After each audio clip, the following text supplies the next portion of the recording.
So hi everyone, look at this question like. So what they are saying that the equivalent EMF. Read the question carefully. Okay, reading skill is very important if you want to break JEE or NEET also. Right? The equivalent EMF of two non-ideal means whose internal resistance is not equal to zero, connected in parallel is smaller than either of. What they are saying that, for example, we are having equivalent EMF of two non-ideal. Okay, non-ideal means internal resistance will not be zero. It is R1, it is R. Equivalent EMF is per question. You can take this terminal B, terminal A. Now, equivalent between terminal A and terminal B, like this. In place of these two, what I should connect? Terminal A. So we know that. Know the formula equivalent E1 by R1, E2 by R, 1 upon R1 plus 1 upon R.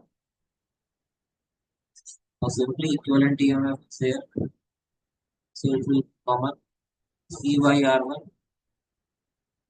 E by R2,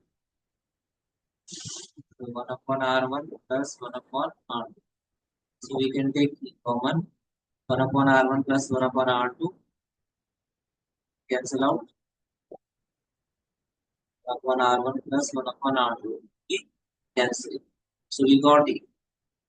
So they are saying it is smaller than either of two EMF. So it is statement 1 is false. It is false.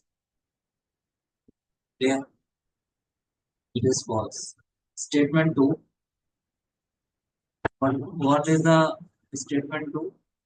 The equivalent internal resistance of two non-ideal batteries connected in parallel is smaller than, obviously, like in parallel combination, you know that the equivalent will be lesser than the smallest resistance. Okay. For example, this is 3 ohm, this is 3 ohm, and this is 6 ohm. They are connected in parallel. Then its equivalent will be 2 ohm. The 2 ohm will be less than the smallest resistance connected in parallel. So the statement is true. So option B. Right answer is option. So question in JEE, like they will check your concept. They will not ask you like what is force, what is inertia. They will not ask like this. They will not ask you direct question. They will check your conceptual clarity. So once again, thank you so much. Thanks so much.